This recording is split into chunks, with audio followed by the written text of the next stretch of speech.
अस्सलाम वालेकुम। Welcome to my channel chemistry eta online. आज की इस वीडियो में हम लोग लॉ ऑफ मास सेक्शन को स्टडी करने वाले हैं, साथ में इक्विलिब्रियम कांस्टेंट और कुछ इक्विलिब्रियम के लिए कंडीशन को भी स्टडी करेंगे। क्योंकि आप लोग बेटा जितने भी क्वेश्चन बोर्ड पर देख रहे हो, these are question are memory based question, मतलब आप लोगों को ये बातें याद रखनी चाहिए। तो चलो इसको कैसे सॉल्व करते हैं, पहले इन टॉपिक को समझते हैं। तो पहला टॉपिक हमारे पास लॉ ऑफ मास सेक्शन है, मतलब जिसको रिप्रेजेंट किया है गोल्डबर्ग और वेग ने। उसका स्टेटमेंट बहुत ही सिंपल और सीधा है कि किसी भी रिएक्टेंट सब्सटेंस की एक्टिव मासेस को जितना बढ़ाओगे बेटा, उतना ही केमिकल रिएक्शन का रेट या स्पीड बढ़ेगा। कैसे, इस बात को समझते हैं कि हम यहाँ पर एक रिएक्शन लिखवा देते हैं जो कि हमारे साथ क्या बेटा, this is reversible reaction. Reversible reaction वो रिएक्शन होता है जो फॉरवर्ड डायरेक्शन में भी जाता है और रिवर्स में भी जाता है। अब अगर हम लोग देखते तो हम लोग यहाँ पर एक जनरल रिएक्शन लिखवा देते हैं। तो जनरल रिएक्शन क्या है बेटा कि A plus B equal form C plus D. A भी रिप्रेजेंट करता है रिएक्टेंट को और सी डी रिप्रेजेंट करता है प्रोडक्ट को।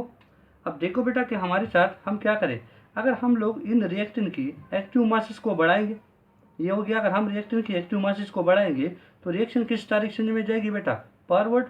तो rate for forward direction is directly proportional to product of molar concentration of A and B.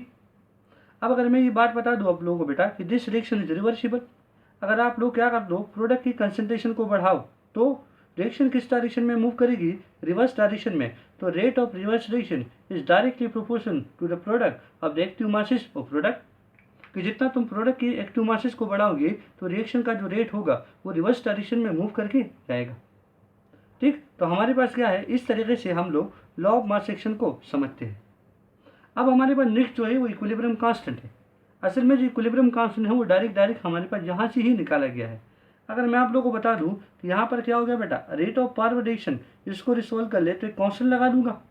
किस डायरेक्शन के लिए बेटा, फॉरवर्ड डायरेक्शन के लिए। और ये हो गया हमारे पास ए और बी, अपनी जगह पर लगा दीजिए। इसके लिए हम लोग सोल्व करते हैं तो R R is equal to एक कांस्टेंट लगा दे फॉर रिवर्स डायरेक्शन के लिए, तो के आर हो गया। ये हमारे पास सोल्व कर लीजिए। अब देखो बेटा कि अगर हम लोग इक्विलिब्रियम पर बात करते हैं तो इक्विलिब्रियम पर क्या होता है बेटा कि रेट ऑफ फॉरवर्ड डायरेक्शन और रेट ऑफ रिवर्स डायरेक्शन बराबर होते हैं।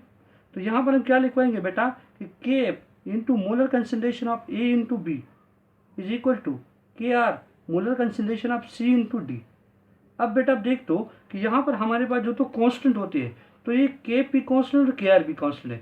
तो कांस्टेंट को कांस्टेंट की तरफ लेकर आइए और वेरिएबल को वेरिएबल की तरफ। तो क्या हो जाएगा बेटा, ये हो जाएगा के एफ अपॉन के आर और ये हो जाएगा molar concentration of C into D upon molar concentration of A into B.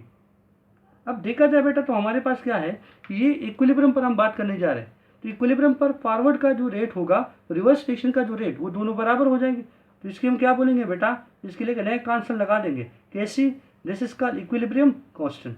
तो क्या हो जाएगा, molar concentration of C into D upon molar concentration of A into B. Reaction में हमने वाजी कर दी कि C D represent for product और A B represent for reactant. तो देखो बेटा डिफाइन करते हैं, ये जो डिवीजन आप देख रहे हो तो ये रेशियो हो गया।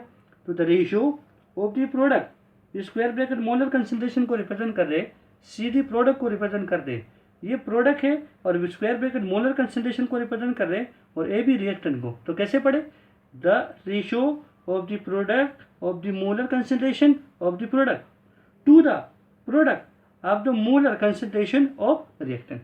इस तरीके से हमारे पास हम कैसे को डिफाइन कर सकते हैं। किसी भी रिएक्शन के लिए एक्सप्रेशन पूछा जाए तो टॉप पर प्रोडक्ट होगा और बॉटम में आपने क्या लिखना है बेटा, रिएक्टेंस को।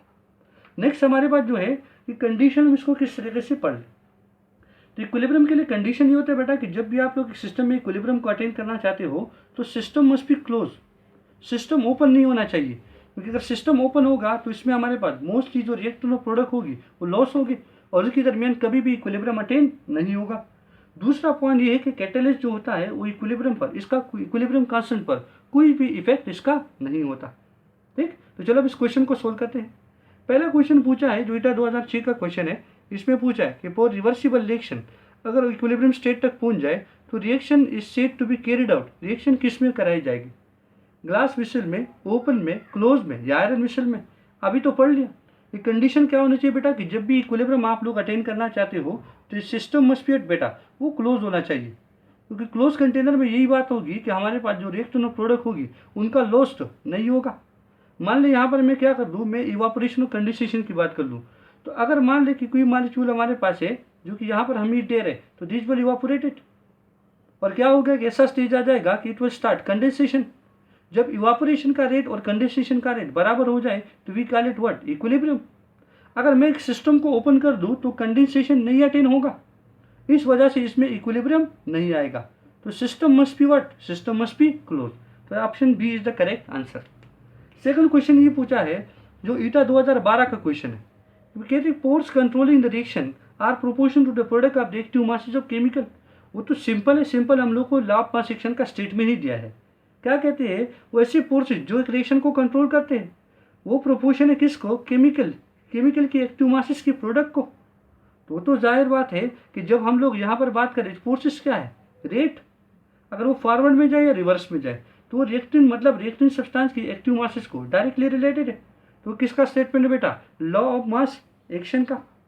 तो the correct answer is option B. अब तीसरा क्वेश्चन जो आपको दे रखा है बेटा, ये केमिकल रिएक्शन दिया है और कहते हैं कि इस रिवर्सिबल रिएक्शन के लिए आप इक्विलिब्रियम कांस्टेंट एक्सप्रेशन लिख दीजिए। मैंने ऑप्शन नहीं दे रखी है क्योंकि बहुत ज़्यादा स्पेस पे लेते थे, इसलिए मैं डायरेक्ट यहाँ से सोल्व कर लेता हूँ। देखो बेटा, अगर हम इस रिएक्शन को लिखवा दें, ये C+4 ये हमारे पास हो गया फेरसाइन, इट विल फॉर्म C+3 और प्लस फेरिकाइन। तो अब इसको हम केसी का एक्सप्रेशन कैसे लिखते हैं, वो तो जाहिर बात है कि ऊपर प्रोडक्ट को और नीचे रिएक्टेंट लिखना है। तो देखो ये हो गया हमारे पास केसी, ये प्रोडक्ट है, तो क्या लिखूंगा, molar concentration of cerium ion, यहाँ पर क्या है product, molar concentration of Fe+3 upon, अब रिएक्टेंट का तो मोलर कंसंट्रेशन ऑफ C+4 और मोलर कंसंट्रेशन ऑफ Fe+2। तो these are the correct expression which we can use for the this type of reaction या एनी टाइप ऑफ रिएक्शन।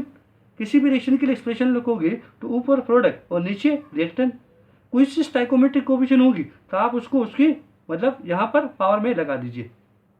अब next question हमारे पास छोटा question ये है जो कि ईटा 2007 का क्वेश्चन है, वो क्या है उनको देख लीजिए बेटा। इक्विलिब्रियम कांस्टेंट की एक रिएक्शन के लिए हम लोग को दे रखी है, वो हमारे पास क्या है 4 × 10⁻⁴ 2000 केल्विन पर।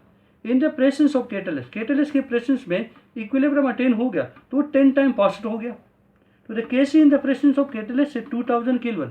अब देखो बेटा यहाँ पर क्या है, हम लोग को कैटलिस्ट का पता है कि कैटलिस्ट जो होता है वो केसी पर कोई सी इफेक्ट इसकी नहीं होती, तो नहीं होती इसका मतलब क्या है कि केसी की वैल्यू जो है वो कांस्टेंट ही रहेगी। ठीक, केसी की वैल्यू कांस्टेंट ही रहेगी क्योंकि कैटलिस्ट का तो केसी पर कोई इफेक्ट नहीं है। तो यहाँ पर हमारे पास जो करेक्ट आंसर होगा वो क्या होगा, जो वैल्यू हो वो बरकरार रहेगी, 4 × 10⁻⁴।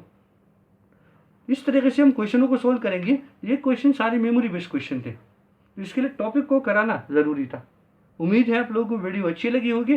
Thank you for watching my video. Allah हाफिज़।